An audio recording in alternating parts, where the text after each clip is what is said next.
प्रिय श्रोताओं, आज हम उस महान ग्रंथ के बारे में चर्चा करने जा रहे हैं जिसने न केवल भारत बल्कि पूरी दुनिया में अपनी अमिट छाप छोड़ी है। यह ग्रंथ है भगवत गीता, जिसे संक्षेप में गीता के नाम से जाना जाता है। गीता भारतीय धर्म, संस्कृति और दर्शन का एक अनमोल रत्न है। यह न केवल एक धार्मिक ग्रंथ है बल्कि जीवन के प्रत्येक क्षेत्र में मार्गदर्शन करने वाली एक अद्वितीय पुस्तक है। गीता की पृष्ठभूमि। गीता का प्रादुर्भाव महाभारत के युद्ध के दौरान हुआ था। यह युद्ध कुरुक्षेत्र के मैदान में कौरवों और पांडवों के बीच लड़ा गया था। युद्ध शुरू होने से पहले जब अर्जुन अपने ही सगे संबंधियों और गुरुओं को विरोधी सेना में खड़ा देखकर विचलित हो गए, तब भगवान श्री कृष्ण ने उन्हें जो उपदेश दिया वही भगवत गीता के रूप में प्रसिद्ध हुआ। अर्जुन की यह मानसिक स्थिति, जिसमें वह अपने कर्तव्यों को लेकर दुविधा में पड़ गए थे, हर व्यक्ति के जीवन में कभी न कभी आती है। यही कारण है कि गीता के उपदेश आज भी प्रासंगिक हैं और हर व्यक्ति के लिए मार्गदर्शक सिद्ध होते हैं। गीता का सार। भगवत गीता का मुख्य संदेश कर्मयोग, भक्ति योग और ज्ञान योग के माध्यम से जीवन के मूल उद्देश्य को समझना है। गीता में 18 अध्याय और 700 श्लोक हैं, जो विभिन्न प्रकार के योगों और जीवन के मूलभूत सिद्धांतों को समझाते हैं। उनका चेती है। कर्म योग का संदेश है कि हमें अपने कर्तव्यों का पालन करना चाहिए, लेकिन फल की चिंता नहीं करनी चाहिए।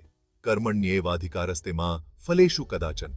इस श्लोक में भगवान श्री कृष्ण कहते हैं कि मनुष्य का अधिकार केवल कर्म करने में है, उसके फल पर नहीं। यह संदेश हमें सिखाता है कि हमें परिणाम की चिंता किए बिना अपनी पूरी शक्ति और निष्ठा से अपना कार्य करना चाहिए। इस उपदेश का मूल संदेश है कि कर्म करने का अधिकार हमें है, लेकिन उसके परिणाम की चिंता हमें नहीं करनी चाहिए। यही निष्काम कर्म का सिद्धांत है, जो हमें कर्तव्यनिष्ठ और निस्वार्थ बनाता है। गीता का ज्ञान योग आत्मा और परमात्मा के बीच के संबंध को समझाने का प्रयास करता है। इसमें आत्मा को अमर और अविनाशी बताया गया है। न जायते म्रियते व कदाचित। आत्मा न कभी जन्म लेती है न मरती है। यह शाश्वत, अजर, अमर और अविनाशी है। यह समझ व्यक्ति को मृत्यु के भय से मुक्त करती है और उसे जीवन के सत्य के प्रति जागरूक करती है। भक्ति योग में भगवान श्री कृष्ण भक्ति के महत्व को बताते हैं। भक्ति मार्ग सबसे सरल और सहज मार्ग है, जो व्यक्ति को ईश्वर के करीब ले जाता है। सर्वधर्मान् परित्यज्य मामेकं शरणं व्रज। भगवान कहते हैं कि सभी धर्मों को छोड़कर मेरी शरण में आओ, मैं तुम्हें सभी पापों से मुक्त कर दूंगा।